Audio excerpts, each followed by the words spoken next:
Hi friends, स्वागत आहे सगळ्यांचं माझ्या आजच्या नवीन ब्लॉग मध्ये। तर खूप दिवसांनी आजचा ब्लॉग मी बनवते।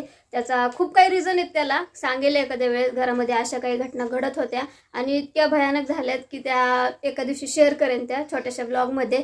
तर आजचा व्हिडिओ यासाठी आहे की आज घर आवरायला काढले आणि घर आवरता आवरता इतका पसारा झाला, इतकं गरम व्हायला लागले आणि त्या पसाऱ्यामध्ये 3 व्यक्ती पारुशा बसलेले आहेत। कशा सकाळ सकाळ बसलेत पारुशा। मी आंघोळ करून घर आवरते। हे बघा, 1 नंबर 2 नंबर आणि ही खतरनाक 3 नंबर बरमुड्यावाली।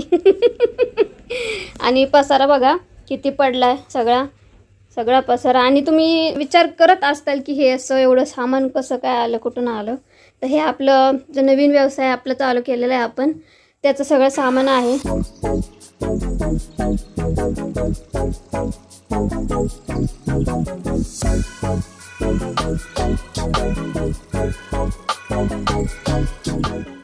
फॅन घाण किती झालाय बघा। काय म्हणत असतील लोक, बघा यांच्या घरातला फॅन। माणसं काय साफसफाईच करत नाही। हा, माणसांना आठवड्यात एक दिवस सुट्टी असते। करा तो दिवस आराम करायचा असतो। असे किती रविवार असतात, एखादा रविवार काम नाही करू शकत का?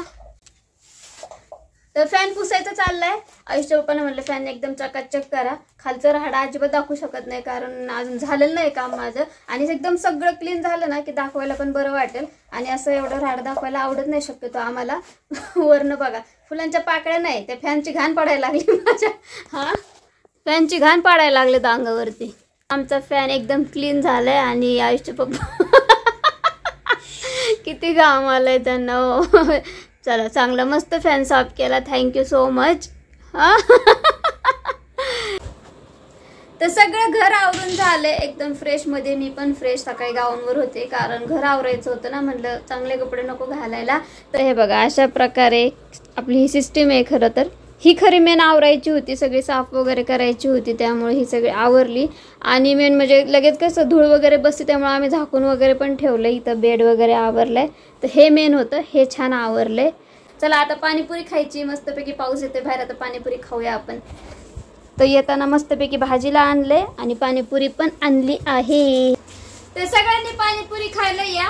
तर खूप दिवसांनी आम्ही पाणीपुरी आणलेली आहे आणि एक आयडिया केली आम्ही। 2 प्लेट पाणीपुरी घेतली, त्यासाठी आम्हाला बघा रगडा, गोड पाणी, तिखट पाणी आणि असं भरपूर असा कांदा खूप सारा दिलाय। आणि याच्यातून आम्ही या पुऱ्या खाऊन आमच्या घरातल्या पुऱ्या तळून सुद्धा खाऊ शकतो, म्हणून पाणीपुरी घरी आणली। याला म्हणतात घरची पाणीपुरी, हो की नाही अशोक? बरोबर आहे। हा, तर चला आजचा ब्लॉग आपण इथंच थांबूया। व्हिडिओ आवडल्यास व्हिडिओला लाईक, कमेंट आणि सबस्क्राईब करायला विसरू नका। Thank you so much.